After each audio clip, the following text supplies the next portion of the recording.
ओम नमः शिवाय। हर हर महादेव। जय महाकाल। कैसे हैं आप लोग? आशा करते हैं महादेव की कृपा से आप लोग ठीक होंगे। देखिए, सावन का महीना चल रहा है। यह भगवान शिव के लिए बेहद प्रिय माह है और सावन माह में जो सोमवार पड़ता है वह महादेव के लिए बेहद खास है। तो यह उपाय सावन माह के हर सोमवार के लिए है। इस एकमात्र उपाय से आपके घर में अगर बहुत ज्यादा पैसे की तंगी है, आपके घर में पैसा बिल्कुल आ ही नहीं रहा है, आप लाख कोशिश कर रहे हो तो भी कर्जा बढ़ता चला जा रहा है, तो यह एकमात्र ऐसा उपाय है जिससे करने मात्र से आपकी धन से जुड़ी सारी समस्याएं आसानी से समाप्त हो जाएंगी। तो आपको इस वीडियो में हम आपको 2 उपाय बताएंगे। यह 2 उपाय कोई भी व्यक्ति, चाहे स्त्री हो चाहे पुरुष हो, सच्चे मन से सावन महीने के सोमवार के दिन अपना लेता है तो उसके घर में साल भर धन की कमी नहीं रहती है। जो आपको इस वीडियो में पहला उपाय बताएंगे, इस उपाय मात्र से आपके घर में माता लक्ष्मी का वास हो जाएगा और महादेव की कृपा से आपके घर में धन दौलत की कमी नहीं पड़ेगी।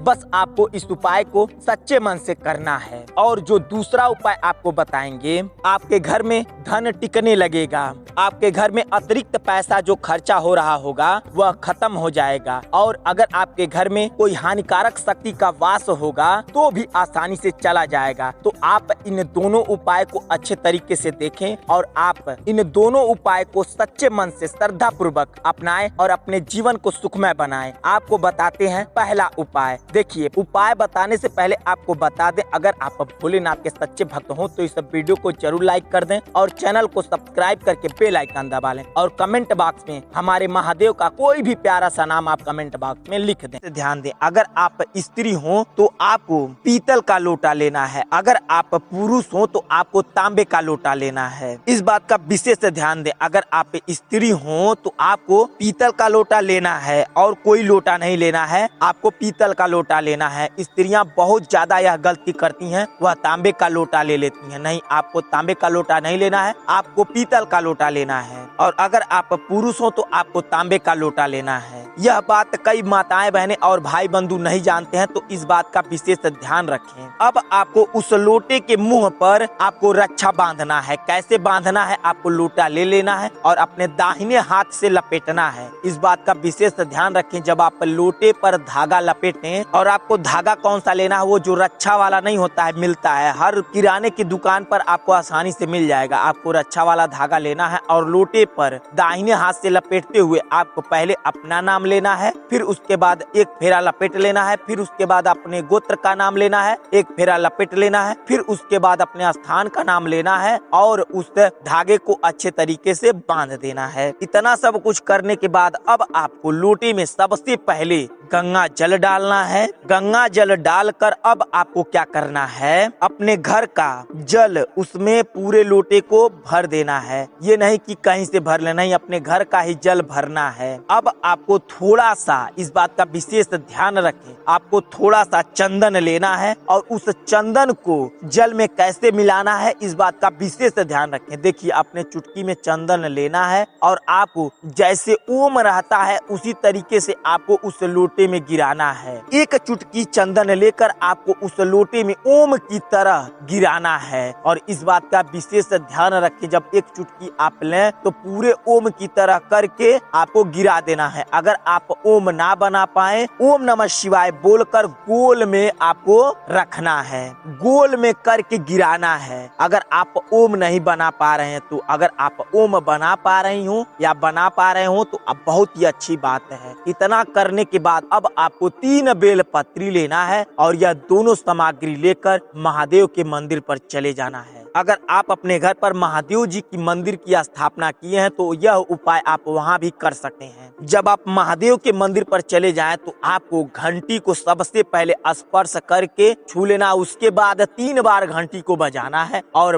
मन में महादेव का मनन कर लेना है और जाकर शिवलिंग पर सबसे पहले शिव जी के ऊपर, जो सबसे ऊपर वाला भाग होता है शिवलिंग का, वहां पर अपना नाम बोलकर ओम नमः शिवाय बोलकर 1 बेलपत्री रख देना है। फिर उसके बाद दूसरी बेलपत्री लेना है, अपना नाम बोलकर ओम नमः शिवाय बोलकर अशोक सुंदरी की जगह रख देना है। तीसरी बेलपत्री उठाना है, ओम नमः शिवाय का जाप करते हुए अपने स्थान का नाम लेते हुए जलधारी के बिल्कुल सीधाई पर रख देना है। अब आपको क्या करना है, लोटे का जल जो है, इस बात का विशेष ध्यान रखें, लोटे का जल शिवलिंग पर पतली धार धीरे धीरे गिराना है आपको, और गिराते वक्त आपको श्री शिवाय नमस्तुभ्यम का जाप करना है। और कब तक जाप करना है, जब तक लोटे का जल पूरा गिर ना जाए। इतना सब कुछ करने के बाद जैसे ही आप लोटा पूरा गिरा देते हैं, जल पूरा गिर जाता है, आप जलधारी के बिल्कुल सीधाई पर लोटा लगाकर 1-2 बूंद जो भी गिर पाए जल उस लोटे में रोक लेना है, और जो जलधारी के बिल्कुल सीधाई पर जो बेलपत्री रखे हैं उससे उठा लेना है, और उस लोटे का जल जो कुछ आप रोके हैं उस लोटे का जल ले लेना है। वह लेकर आपको सीधे चले आना है अपने घर पर। अब आप जब घर पर चले आए तो उस लोटे को कहीं साफ सुथरी जगह रख देना है। सबसे पहले आपको बेलपत्री को जहाँ कहीं भी आप पूजा पाठ करते हो अच्छी तरीके से उसे रख देना है। अब आपको उस लोटे में थोड़ा सा और जल मिला लेना है और ओम नमः शिवाय का जाप करते हुए अपने घर में पूरा छिड़काव कर देना है। हर जगह आपको छिड़काव कर देना है। इतना सब कुछ करने से यह उपाय आपका पूर्ण होगा। ये तो हो गया आपका पहला उपाय। देखिए, पहला उपाय आप अच्छे तरीके से समझ गए होंगे। अगर नहीं समझे होंगे तो आप दोबारा इस वीडियो को देख के अच्छे तरीके से समझ लें, ताकि आप यह उपाय करते वक्त कोई भी गलती और त्रुटि ना करें। देखिए, जो दूसरा उपाय है यह आपके लिए बेहद खास है। क्यों इतना ज्यादा खास है? अगर आपके घर में कोई हानिकारक शक्ति का वास हो गया हो, उसके वजह से आपके घर में तमाम तकलीफें परेशानियां आ रही हो, तो वह आसानी से चली जाएगी और आपके घर में सुख समृद्धि और धन की वर्षा होने लगेगी और आप अनेकों परेशानियों से आसानी से बच जाएंगे। यह जो दूसरा उपाय है, कई सारे माताएं बहनें और भाई बंधु ने किया है और उनको लाभ भी हुआ है, क्योंकि मैंने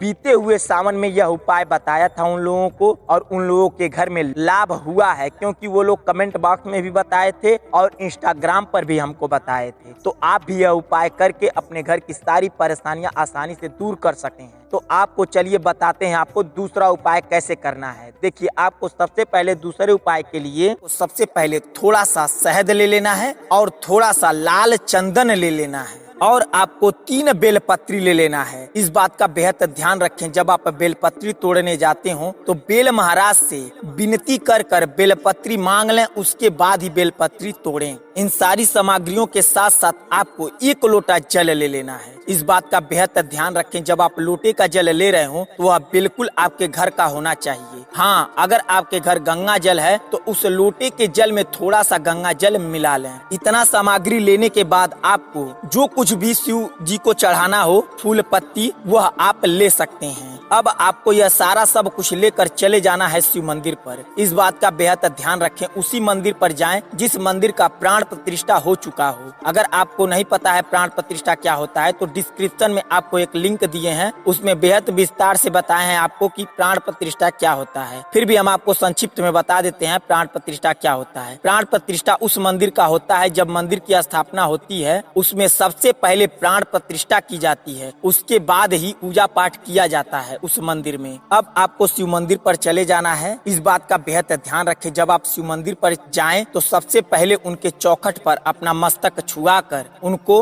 आग्रह कर लें और यह कह लें कि हम आपके मंदिर पर आए हैं। अब आपको जाना है शिवलिंग के सामने, बिल्कुल बैठ जाना है। इस बात का बेहद ध्यान रखें, जब आप शिवलिंग के सामने बैठ रहे हो तो आपका मुख बिल्कुल पूरब की दिशा की ओर होना चाहिए। अब आपको किसी भी चीज में, चाहे आप अपने हथेली पर भी कर सकते हैं, आपको थोड़ा सा शहद ले लेना है और आपको थोड़ा सा लाल चंदन लेकर अच्छे से उसे मिला लेना है। यह मिला हुआ चंदन और शहद शिव जी के शिवलिंग पर आपको ओम बनाना है। किस तरह से ओम बनाना है इस बात का बेहद ध्यान रखें। एक बार आप शहद और चंदन लगा लें अंगुली पर और पूरा ओम बना दें। ये नहीं कि थोड़ा सा ओम बनाए फिर उसके बाद अंगुली में शहद लगा लिए फिर ओम बनाए, नहीं, आपको एक बार अंगुली में शहद लगाने के बाद आपको पूरा ओम बना देना है। अब आपको 3 बेलपत्री लेना है और 3 बेलपत्री पर ठीक उसी प्रकार आपको ओम बनाना है। आप चाहे बेलपत्री पर ओम बनाने के लिए आप किसी और चीज का भी उपयोग कर सकते हैं, जैसे साफ सुथरा लकड़ी हो, चाहे आप कोई और भी चीज लेकर गए हो, उससे आप तीनों बेलपत्री पर अच्छे से ओम बना लें। ओम बनाने के बाद आपको एक बेलपत्री ओम नमः शिवाय का जाप करते हुए शिवलिंग पर रख देना है और एक बेलपत्री ओम नमः शिवाय का जाप करते हुए अशोक सुंदरी की जगह रख देना है। एक बेलपत्री ओम नमः शिवाय का जाप करते हुए आपको जलधारी के बिल्कुल सीधाई पर रख देना है। अब आपको हाथ जोड़कर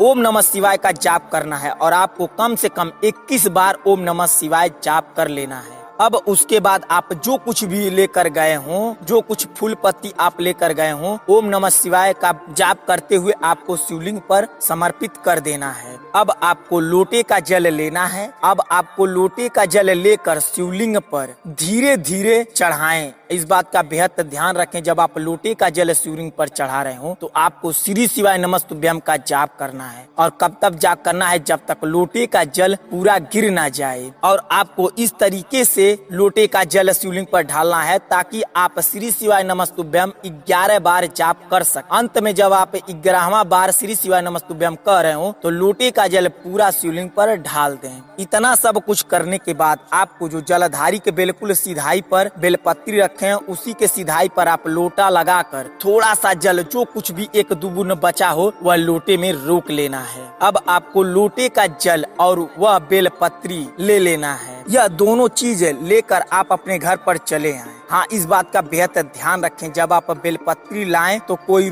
टोके या रोके ना कि यह क्या है, कहाँ लेकर जा रहे हैं। और अपने घर पर लाके वह बेलपत्री कहीं ऐसी जगह छुपा दे जहाँ पर कोई आता जाता ना हो और वहाँ पर किसी का पैर ना पड़ता हो, वहाँ पर बेलपत्री छुपा देना है। और इस बात का बेहद ध्यान रखें, जब आप बेलपत्री छुपा रहे हो तो वहाँ पर भी कोई रोके और टोके ना। अब आपको लोटे के जल में थोड़ा सा और जल मिला लेना है और अपने घर में पूरा ओम नमः शिवाय का जाप करते हुए छिड़काव कर देना है। अब आपको ठीक उसी शाम जैसे ही सूर्य देवता डूब जाते, इस बात का बेहद ध्यान दे, जब सूर्य देवता डूब जाते हैं तो लालिमा छाई रहती, वह लालिमा खत्म ना होने पाए उसी समय आपको लेना है लाल चंदन और आपको थोड़ा सा शहद लेकर चले जाना है शिव मंदिर पर और एक दीपक ले लेना है और आपको एक बाती ले लेना है और शुद्ध तिल का तेल ले लेना है। अगर तिल का तेल ना हो तो अपने घर का सरसों का तेल भी ले सकते हैं। हाँ, वह सरसों का तेल साफ सुथरा होना चाहिए। इतना सब कुछ लेकर फिर उसी मंदिर पर चले जाना है जिस मंदिर पर आप पूजा पाठ किए हो। वहाँ पर जाने के बाद आपको लाल चंदन और शहद को अच्छे से मिला लेना है और शिवलिंग को अच्छे से उससे लेपन कर देना है। इस बात का बेहद ध्यान रखें, आप लेपन जब कर रहे हो तो आपके मन में ओम नमः शिवाय का जाप होना चाहिए। ऐसा करने से आपके मन में कोई भावना नहीं चलेगी। इतना सब कुछ करने के बाद आपको दीपक जलाकर शिवलिंग के बिल्कुल सामने रख देना है। अब आपको हाथ जोड़कर आपकी जो इच्छा है, जो मनोकामना है, वहाँ पर अपने मन में दोहरा लेना है। अंत में आपको हाथ जोड़कर भूल चूक की माफी मांग लेनी है। इतना सब कुछ करने के बाद आपका यह उपाय पूर्ण होगा और आपकी जो इच्छा होगी, जो मनोकामना होगी, वह शीघ्र ही पूर्ण होगा। अगर आपको यह उपाय समझ में आ गया हो तो कमेंट बॉक्स में श्री शिवाय नमस्तुभ्यम जरूर लिखें। अगर नहीं समझ में आया हो तो कमेंट बॉक्स में पूछ सकते हैं, हम आपको वहाँ भी बताने की पूरी कोशिश करेंगे। चलिए मिलते हैं आपसे अगली वीडियो में, तब तक के लिए श्री शिवाय नमस्तुभ्यम। हर हर महादेव।